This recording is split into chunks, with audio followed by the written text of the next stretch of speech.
Welcome to 100 Stories for My Daughter. Here you'll find short and inspiring stories for children and adults about love, dreams, and believing in yourself. Each story is a small gift for the soul. Listen, share, and be inspired.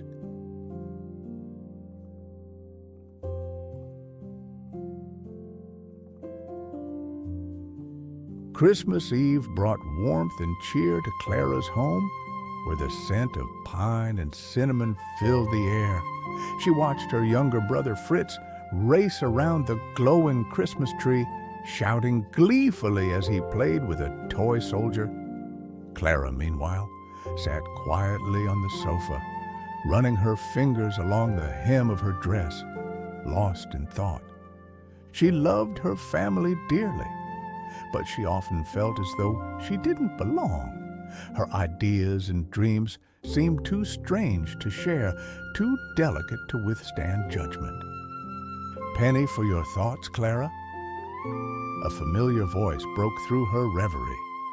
She looked up to see her godfather, a tall man with a kind smile and a twinkle in his eyes, holding out a small, beautifully wrapped package. "I brought you something special this year," he said, placing the gift in her hands. Klara unwrapped it carefully to reveal a nutcracker, tall, regal, and intricately carved. "It's lovely," she murmured, admiring the craftsmanship. "Not just lovely," her godfather said, lowering his voice.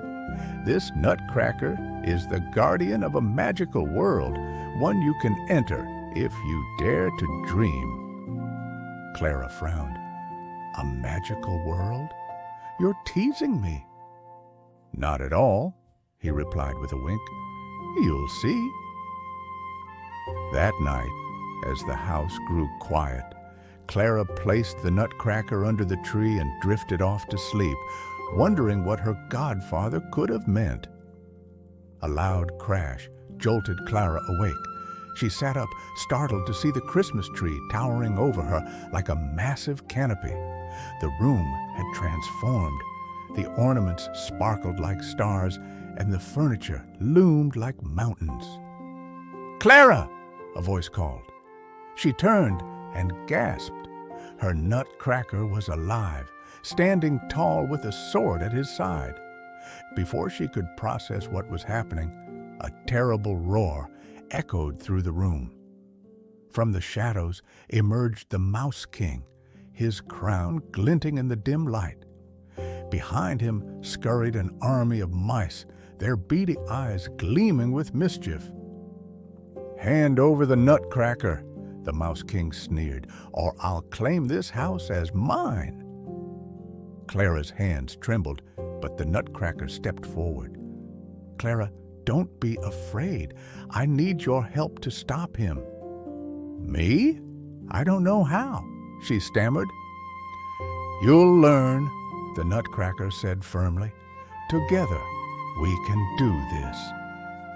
Summoning all her courage, Klara nodded. "All right, let's do it." The nutcracker led Klara through a glowing portal that had appeared beneath the Christmas tree. She stepped through hesitantly and found herself in a fantastical world filled with towering candy canes, sparkling snowflakes, and rolling hills made of glittering sugar. "Welcome to the land of imagination," the nutcracker said. "This is where dreams take shape, and where we must confront the Mouse King to save both our worlds."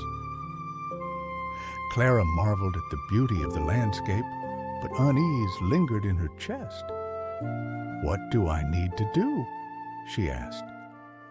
"Follow me," the nutcracker replied, offering his hand. "Your journey will show you the way." They began their trek along a winding golden path where the air shimmered with possibilities. The first stop on their journey was a dense forest where the trees glowed faintly with an inner light. Laughter and music filled the air, and as they ventured deeper, they discovered a series of glowing puzzles hanging from the branches. To move forward, you must solve these puzzles, a cheerful owl explained as it swooped down from above. Klara hesitated, her heart pounding. What if I get it wrong? Don't be afraid to try, the Nutcracker encouraged. Mistakes are part of learning. Klara took a deep breath and examined the first puzzle, a series of symbols she had to arrange into a pattern.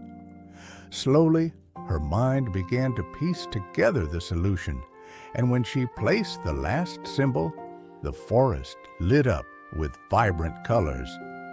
"You did it!" the Nutcracker cheered. Klara smiled shyly. "Maybe I'm better at this than I thought."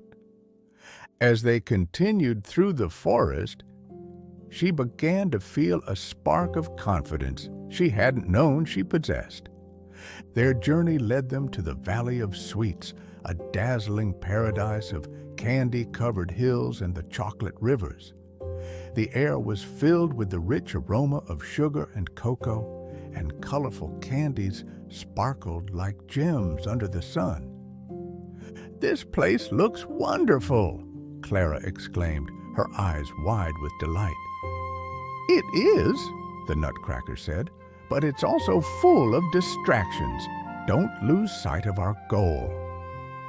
Klara tried to stay focused, but the temptation of the sweets was overwhelming. She reached for a gleaming sugar apple, but as soon as her fingers brushed it, the ground beneath her feet began to tremble.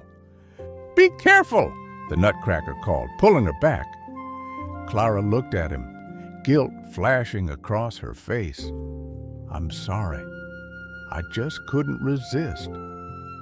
"It's all right," he said gently, "but remember, some things aren't as sweet as they seem." Together, they pressed on, leaving the valley behind.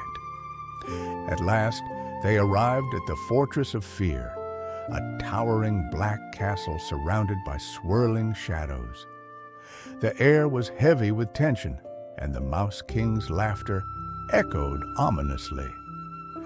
"This is it," the Nutcracker said. "To defeat the Mouse King, you must face your fears, Klara." "I don't know if I can," she whispered, her hands trembling. "You can," the Nutcracker assured her. "Fear only has power if you let it." Inside the fortress, the Mouse King loomed over them, his eyes glowing menacingly. "You think you can defeat me?" he sneered. "Your doubts and fears make me stronger." Klara's knees wobbled, but she took a deep breath.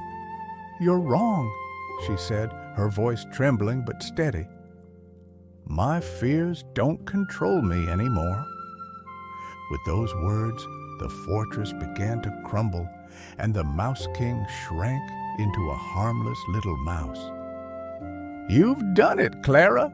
the Nutcracker exclaimed, beaming with pride. When Klara opened her eyes, she was back in her living room, the Nutcracker sitting peacefully beneath the tree. Morning sunlight streamed through the windows, and the house was quiet. She held the Nutcracker close, a warm smile spreading across her face. "You were brave," her godfather said, appearing in the doorway. Klara looked at him, her eyes shining with newfound confidence. "I think I learned that courage comes from within." He nodded. "And your imagination is the key to unlocking it." From that day on, Klara carried the lessons of her adventure with her, facing life's challenges with a boldness she hadn't known before. The Nutcracker remained on her shelf as a reminder that with imagination and courage, anything was possible.